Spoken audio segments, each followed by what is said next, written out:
Welcome back. All right, so as we're only a couple of days out from the start of the 2023-2024 regular season, now's a good time to talk about the salary cap just a bit here.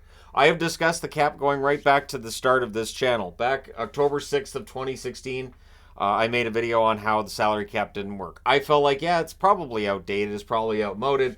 On the 26th of that year, or that month as well, it's still 2016, obviously. I did the video on salary cap versus free market and the idea of what the free market would do.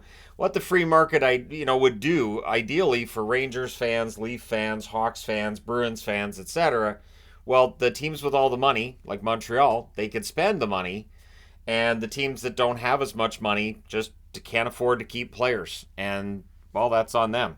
And the argument would be, well, if they can't survive in that market, then they shouldn't be in the league at all. So if you were of that mind, there's nothing I say here that's going to change your mind.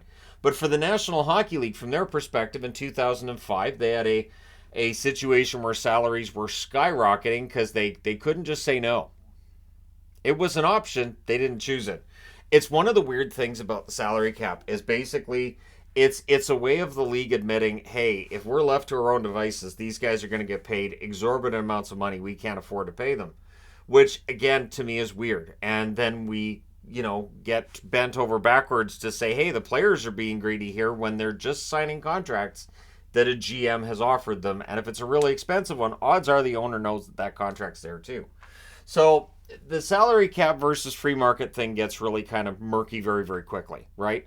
But we're in a situation now where the salary cap came in 2005. It's now 2023. We've had 18 years. 18 years of a salary cap. I can't see the NHL ever going into any negotiation with the players and saying, all right, we'll give up the hard cap if. I just don't see it. Now, if the league ever became as popular and as rich as the NBA, as Major League Baseball, as the NFL, maybe if we're talking about $10 billion, maybe, but I don't know. Because to me, again, the owners got this ultimate concession from the union. If you give that up, you can never get it back, which is kind of what we said back in '05 about the union. Once that salary cap was in place, the owners are never going to give it up. So July 2 of 2001, or July 2nd, as normal people would say it, video effect. I did a video on the effects of the flat cap. So we were seeing the flat cap and what it was doing, and of course the flat cap's been very controversial. The flat cap was the result of, in 2020, obviously, league revenues dropped. And the league says, all right, well, the revenues have dropped, and they work out something with the NHLPA where the salary cap does not drop, and they don't adjust the contracts for the 2020 downturn, which I thought seemed like it's not an elegant solution, but having the contracts fluctuate just briefly while we were going through that for like just that 1 year, I thought made sense. But they decided no, they took escrow, and escrow became insane. Ticked off some of the players with the amount of escrow that was coming out. And so it became a tough environment. They got an extension on the CBA done somehow, some way. The split in revenues is still 50% of the players, 50% to the owners, and that's something that got negotiated as well in 2012 when we had a 57 to 43 split, 57% of the salary cap money going to the players, and the owners said nope, we can't afford to do that. So we currently have 10 teams, according to Cap Friendly, that are above the cap.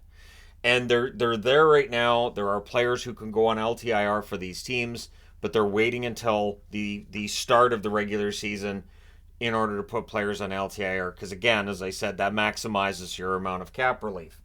Now there's 9 teams that are within $1 million of the cap. So we are again in a situation where more than half the league cannot afford to pick up a player, cannot afford to make a trade that's not dollar out and dollar in, or a trade that involves draft picks and prospects, right? Guys who will not affect the bottom line of your salary cap. And we only have Detroit, Nashville, Buffalo, Anaheim, and Chicago as teams with more than $5 million in cap space. So when we talk about Patrick Kane and where he might go, well, Buffalo's the one that looks like the most likely to make the playoffs out of those 5. It makes sense that people would say, well, he'll probably go to Buffalo. And it may end up being that way, right? Buffalo has the salary cap space to make that work. Now, again, it's 18 years since the cap was implemented. The first year it was in place, 2005, 2006, $39 million. Now, projecting out, and Cap Friendly has this projection there as well, for the 2025-2026 season, which is only 2 years from now, the projection is it could be as high as $92 million. So that means that from 2005 until 2025, that salaries of teams around the league will have more than doubled. Now, the minimum is worth looking at because your big star players are always going to get paid. The guys who are on your fourth line, the guys who are fringe players may not get paid as well. Well, the minimum's gone from $450,000 to $775,000, and it stays there. I think it stays at $775,000 through the end of this CBA, and then the CBA, I believe, is done in 2026. But again, I don't think the salary cap is going to really come up. And again, the salary cap has been held down because of the fact that the players got paid the amount of money in 2020 that they were supposed to via their contract. Escrow and all that other messiness set aside for a moment, just for this really, really simplistic version of the argument. But their salary cap number did not drop, so they ended up owing money to the National Hockey League. Escrow is meant to sort of claw some of that back. By the time this season is done, they should be done paying the debt of roughly $1 billion from 2020. So it's been messy. It's led to a lot of anger from players, from agents, and from some fans as well that take a look at that and go, well, the league's being really greedy here, especially this season, just a $1 million raise in the cap, which is still a good amount of money. And for next year, the salary cap should be going up by $3 to $4 million, which again, for some teams, that's great. That's perfect. And for some teams, that may not be enough. That they're still spending money like there's no tomorrow, and they're not spending their money as looking towards tomorrow necessarily, right? And so that's where you get into the argument over which GMs are good at managing the salary cap and which ones are not. And that comes back to you need a capologist. It's just become the reality of the National Hockey League.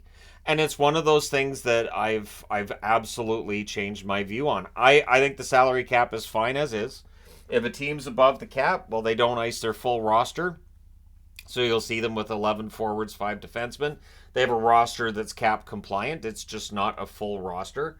The Bruins this year are paying the price for not cheating the system, but understanding the system. So there's $4.5 million in cap performance bonuses from last year that got paid out that go onto this year's salary cap. So that's a $4.5 million price weighing down on the Bruins, a team that does not have a lot of cap space. And really, even if they wanted to replace Bergeron or Krejci, they didn't have the money to bring a player on of that stature, right? So in the event that Bergeron had said, hey, I'll come back for one more year, he would have had to sign a very team-friendly deal, which likely would have had more bonuses added to it, right? So probably $1 million in salary, and then $1.5 million, $2 million, or $2.5 million in easily reachable performance bonuses that then get tacked on the following season. Now, looking around to other leagues, the NBA has a luxury tax system. They also have a ridiculous... Is it the Golden State Warriors that are ridiculously high above it? The NFL fines teams that are above the cap, and those fines are there, but you're still going to hear about the salary cap at the NFL too. Major League Baseball, of course, now has no salary cap. And one thing that drives me crazy when it comes to Major League Baseball is when you see a team build its prospects, and they build these players up, and they have a good team, and they win a pennant, or they're in the hunt for a World Series. And what's said in the background? This is a small market team, so when these guys get paid, when these young players in this lineup get paid, they're likely going to go to the Yankees, the Red Sox, the Angels, the Dodgers. Like, all the big names come out. And so you have a very small window if you cheer for a team in baseball that doesn't make a ton of money. You have a very small window in which you could possibly win. So the National Hockey League, with its salary cap system, it is meant to create parity.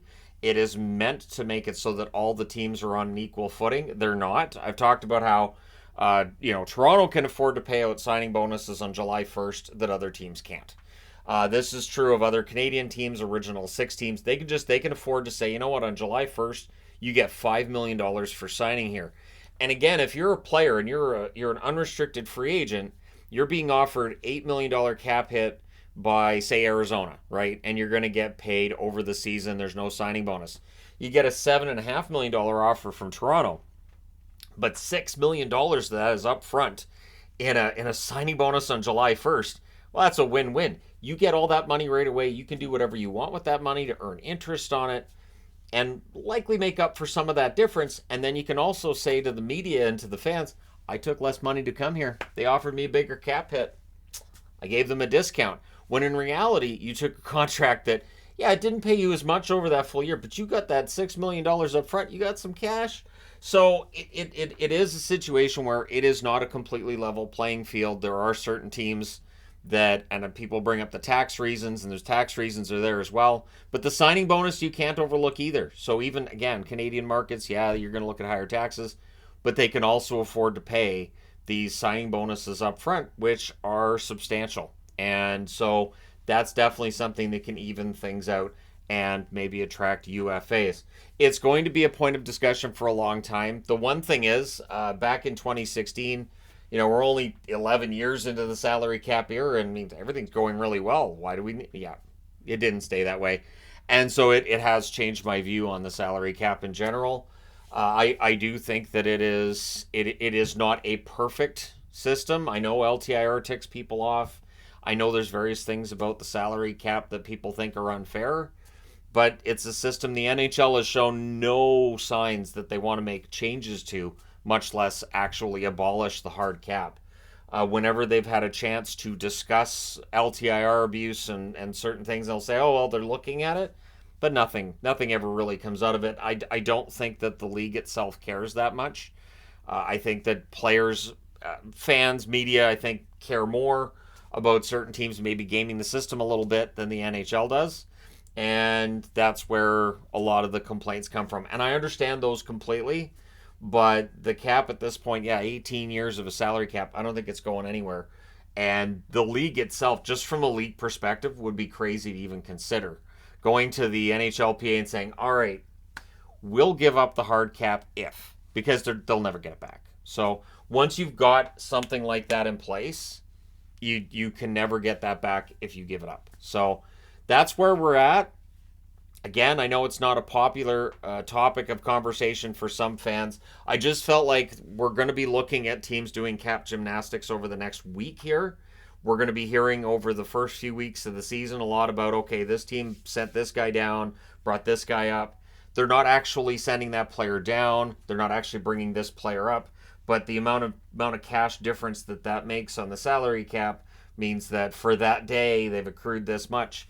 It gets to be a lot. I used to try tracking that stuff, especially when the Canucks were doing their gymnastics to try to stay under the cap too, where they do paper moves of we're going to send this guy down, bring this guy up. And they weren't actually doing it. But it just gets confusing and I end up with a migraine quickly. So there you go. But let me know your thoughts in the comment section below as always. I know there are cap abolitionists. There we go. Cap abolitionists who want it just gone, get rid of it, gone. It needs to go. And to them, I say, I understand you're a fan of Toronto, New York, Montreal, maybe Vancouver, teams that would spend a lot of money. That if they didn't have this measure holding them back, that they could go out and spend $140 million on a roster, which sounds like, that's insane. Oh, Toronto could do $140 million. That team makes so much money. The Rangers make so much money.